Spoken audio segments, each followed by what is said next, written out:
তারা আর ফিরে আসার সৌভাগ্য তাদের হয়নি।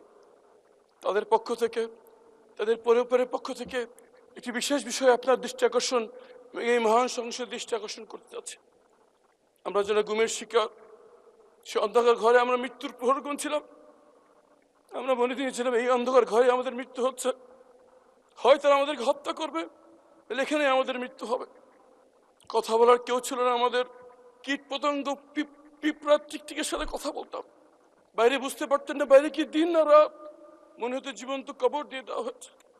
মনে হতো যে মৃত্যুর থেকে হাজার গুণ ভালো।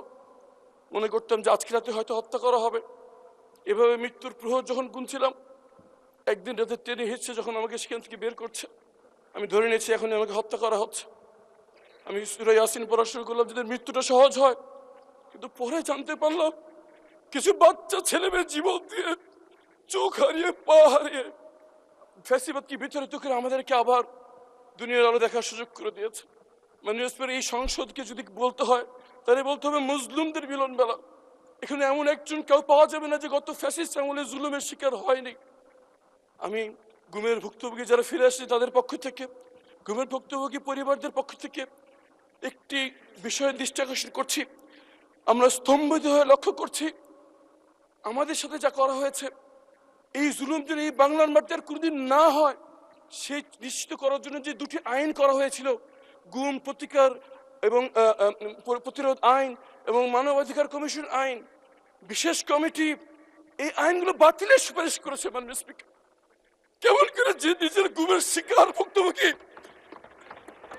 যে প্রধানমন্ত্রী নিজের টর্চারের শিকার, তারা কেমন করে এই আইন বাতিলের পরামর্শ দেয়? মাননীয় স্পিকার, আমরা জানতে চাই কাদের কাদের। ধন্যবাদ। মাননীয় স্পিকার, শুধু একটি কথা বলে শেষ করছি। আমাদের ভুক্তভোগীদের পক্ষ থেকে আমাদের আবেদন, যদি সরকার কোনো পরিশোধিত করতে চায় এই আইনটিকে আগে অনুমোদন দিয়ে আইনের রূপান্তরিত করুক, পরে সংশোধনী বিল এনে তাকে সংশোধনী করা হোক। যদি সেটা না করা হয়, 12 তারিখ এই আইনটি বাতিল হয়ে গেলে 13 তারিখ গুমের কোনো সংজ্ঞা থাকবে না।